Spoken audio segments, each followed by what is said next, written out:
Hi everyone, it's Heidi from flutterbyheidi.co.uk. I'm Heidi Smith. I'm an independent Stampin' Up demonstrator based in the United Kingdom. And today I'm playing with framed florets. And I just thought we'd make a nice, quick and easy card. Today just using some simple layering to create some sort of pretty images, and you can see hopefully there I've used the beautiful iridescent basic pearls, which are these lovely shiny ones here. They've just got a lovely shine, which means they pick up the colour of your card. I'm using a little bit of DSP from our Celebration offering. So this is from this one here, favoured flowers. And I struggle to work with this one a little bit. I think we all have our preferences. This one's quite dark on the front. It looks beautiful, and I've seen lots of lovely projects. It's just one that I kind of, it doesn't immediately jump out at me. But you've got these beautiful Calypso Coral, Fresh Freesia, sort of tones of rich raspberry and petal pink. But on the reverse are some great universal ones. So I was immediately drawn to these ones here, with sort of, you know, Blackberry Bliss and Fresh Freesia, Petal Pink, Calypso Coral. And then these ones are great for masculine cards as well. So, you know, there's something for everybody. But I always say, have a look at the paper and have a look at the reverse as well, because whilst that might not draw you to it, the reverses are really useful. These do coordinate with some stamps in the mini catalogue as well. So favoured flowers, so do have a look at those as well if you love detail flowers. Framed florets are a particular favourite of mine. You know me, I love a stamp set with sentiments as well as images, and this one's got lots of beautiful images for colouring, but some fantastic sentiments as well. Birthday cards always useful, and likewise thanks cards are always useful as well. I've used a bit of our linen thread here. So you can see just a little bit of that there, and I've actually watercoloured. I haven't watercoloured. I've used our watercolour pencils for the flowers, and just blended those out as well. So framed florets come with dies that go with them, and there are so many dies that I actually have got them in a separate pack, because you've got these beautiful frames as well as the dies to cut out all the stamped images. So stamped images, flowers and leaves are here, and then you've got these lovely accents and frames as well. So we're going to be using those, and as you know, all my sort of pre-cut dies, die shapes are in there, which I will just go through what I do with those. So let's start by doing that. So when I've got something like this where I've got lots of flowers, I'm a lazy crafter. I look at the easy way. So what I do with these is when I'm going to do multiple stamps, I grab my Stamparatus.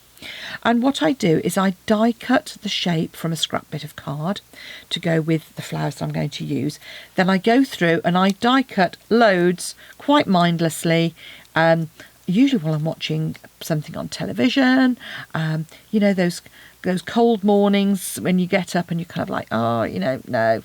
And I just cut them out as I would there. I've then got loads of these blanks, and then all I've got to do is have another session of stamping. So I can go in, ink up my stamps, and then stamp. And there I have a couple of fabulous images already cut out, already lined up. I'm not having to use tape or anything else, and I find that so much quicker. So if you haven't got a Stamparatus, that's another reason to get it, because it is a fabulous bit of kit. So you're going to want to cut out and stamp 3 of these larger ones and 3 of these smaller ones. And then our watercolour pencil assortment, I'm using this one, which is I think is the original one, but as you can see here, I just popped mine in a case together. And this one has got rich raspberry in it, and that's that one there. And usually I would say use a blender pen, so if you've got one. I couldn't find my blender pen, even though, you know, you can see why. It's because it was in my case, just saying. I'm such a messy crafter, honestly.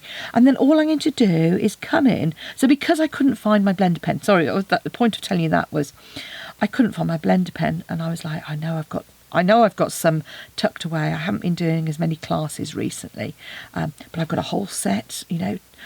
Could I find them? No, of course not. I've had I've had a tidy up in my craft room. Well, an attempt to tidy up in my craft room, and I've put them somewhere safe. So I couldn't find them. So I thought, well, do you know what? I've got my colour lifter here. I wonder if that'll work the same, because ultimately it is the same idea of adding of alcohol, and I found that actually it works just as well. So if you haven't got a blender pen, just grab your colour lifter, and that will move that ink around, and obviously if you added different colours, I'm sure it would work even better. So I've just sort of literally just put a bit of dark watercolour pencil in the centre there, and I'm just using that colour lifter pen to move that colour around. So there we have, very quickly, very easily, some stamped images. So I've got my 3 here, and then what I'm going to do is I'm going to grab my Stampin' Pierce mat and do some shaping of those. Again, something, you know, I thought, I'm not going to say fall in and out of love. It's just something that sometimes I do and sometimes I don't. But I do generally, with flowers, shape them. And to do that, what I tend to do is put them face down on my Stampin' Pierce mat. Then I come in. You can use the ball tool on the end of your take your pick. And there's sort of quite a nice larger one. And you can come in and do that. Or as I say, I'm a lazy crafter. What have you got on hand? You can use the end of your bone folder. Or what I will actually do is use the end of my scissors, because that's quite a nice round shape. And all you're doing is you're just stretching the fibres of the paper. And once you've sort of shaped them a little bit, you can see there, hopefully. So just sort of stretching them, and then you could do it, and you've seen me do this, well, you may or may not have done, depends how often you watch me. I often do it in my hand because it kind of gives a natural cupping shape as well. And there are specialist ball tools as well available. As I say, I like this one for adding detail. And certainly when you turn it over and you're going to pop that centre, you'll see how that really works well with the centre of that ball tool. Like so. Then I can add my pearls. And so with the larger ones, the larger flowers, I'm using the larger pearls. So we've got 2 sizes of pearl. Obviously they just ping off if you're not careful as well. So that's why it's good to kind of keep them in the packet to stop them drying out. She says, having not done that with hers. They'll go back in a packet when I've finished. And just press those down in the centre there, like so. So there we have flowers coloured, and then we can get on with the rest of our creating. So what you want in here is you want this one, which is our oval die with that sort of ridge around it. And you're going to die that. In this instance, I've die cut it once from fresh freesia, and you can see I've got the inside that I've kept there, and I've then cut it once from once from basic white. So there's my frame. Obviously my other frame is in here, ready to be used on another project. So I'm going to just use my outer frame in colour and my inner in the basic white. Okay. So next I've created myself a card base. And all I've done is I've just I'm quickly going to grab my sprig, because I didn't decorate the inside of my card, which I usually do. So I'm quickly going to grab my sprig. And I've cut a standard card base. So whatever size card base you normally do, then you want, I'm doing mine a 10th fold. So mine is 29 by 10.5, scored at 14.5. 11.5 by 4 1/8, scored at 5 3/4. I tend to go for that because I prefer to have even, it's easier to get even layers. Going to come in, I'm just going to add a little leaf image on the inside of that. And then I'm going to stamp my sentiment. Now I did find with this that I really wanted to kind of line it up and get a reasonably centred. So by kind of centering that oval and hopefully getting it reasonably centred, ink up your stamp. Yeah. It's quite a subtle colour, but I'm just lining that up on the centre across the middle there. So hopefully that becomes nice and straight. So I'm going to add my layer to the inside.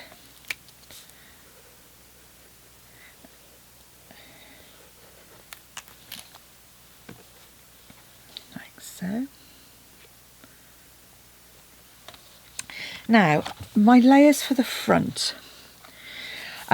I've gone for a piece. So what I've done is I've sort of taken, I've gone for a 1 centimetre border. So I've taken it 2 centimetres smaller. So whatever size cardstock it is, go 3/4 of an inch.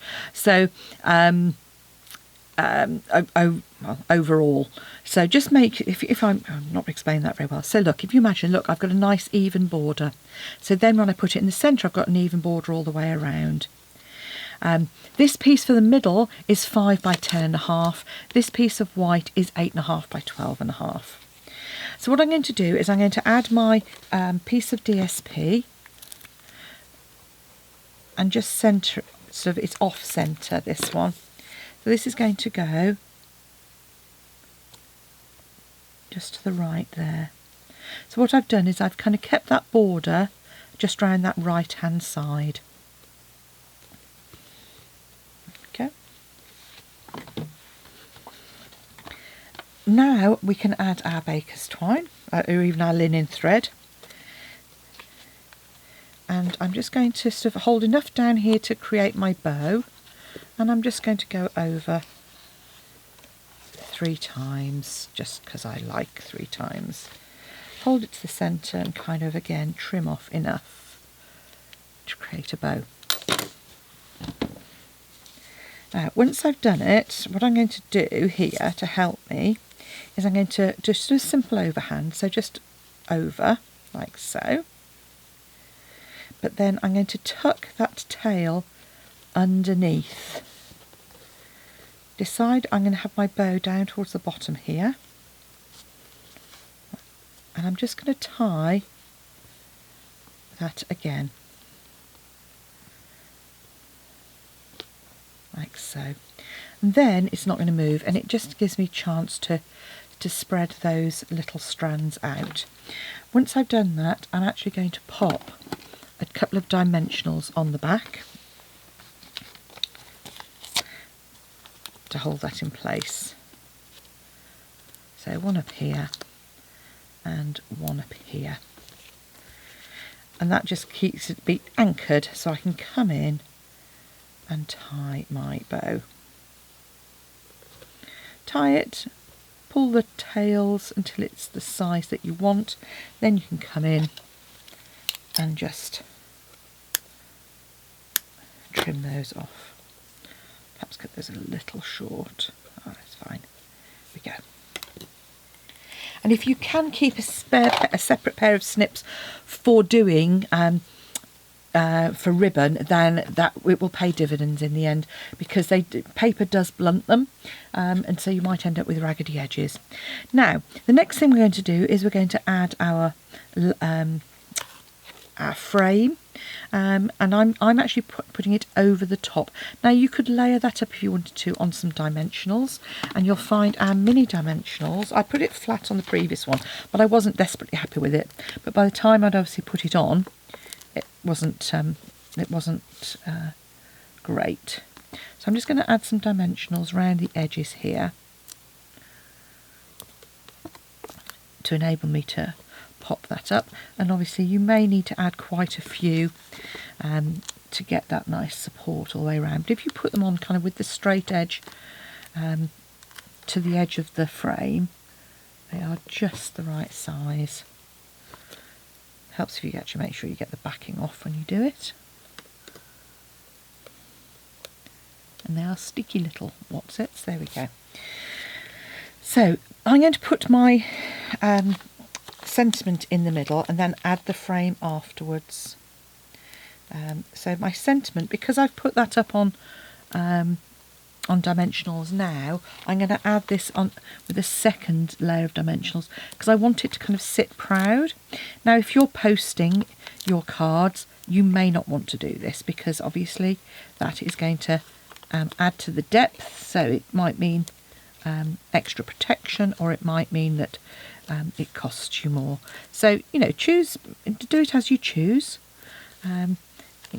But certainly for me, I thought it was rather nice to kind of see how it looks. I may look at it afterwards and go, do you know what? I probably should have just left it on one layer. But there we go. Don't try these things. You don't know, do you? Right. So what I'm going to do is actually put this panel on first because I want to make sure that this is as straight as possible. So I'm going to pop it, you can see there, and just layer it like so. Then I can come in, take the backs off these dimensionals, and you'll see mine have got a stripe on them. This is because I go in with a Stampin' Blend and just draw on them, so that when I come to take the backs off, at least I usually do, then you can easily see which ones you have or haven't taken the backs off. And then once that's done, you can just pop that frame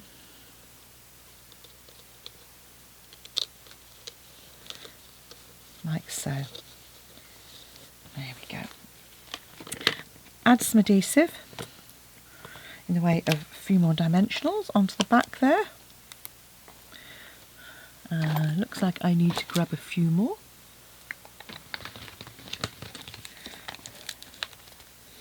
In fact, let's just use the frame on this. I was listening to another demonstrator. I don't have an awful lot of time to listen to other demonstrators, so I do tend to. But what did somebody call them? I think it was Connie Stewart maybe, called them the bones.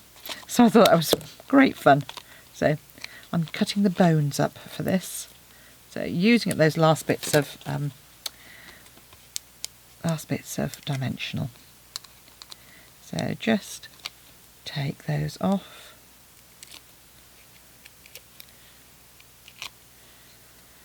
Now obviously if you didn't want to put this up on dimensionals, then don't use dimensionals to hold your linen thread in place. Just use a bit of, you could even use a bit of washi tape, I suppose, it's not going to be seen.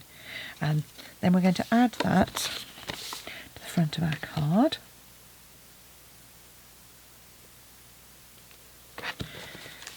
Then all we need to do is come in with my flowers. So in that top corner, I'm just going to add some Tombow to the back of these. Glue dots is another great one to use. So I'm going to add these to the corner of my frame. So again, this is adding some more dimension. So I suppose this is a card that I would probably be giving to somebody rather than posting. Again, you could do the same at the bottom, so a large and two small. I just went for ease of do 3 of each. So pop that on the frame there.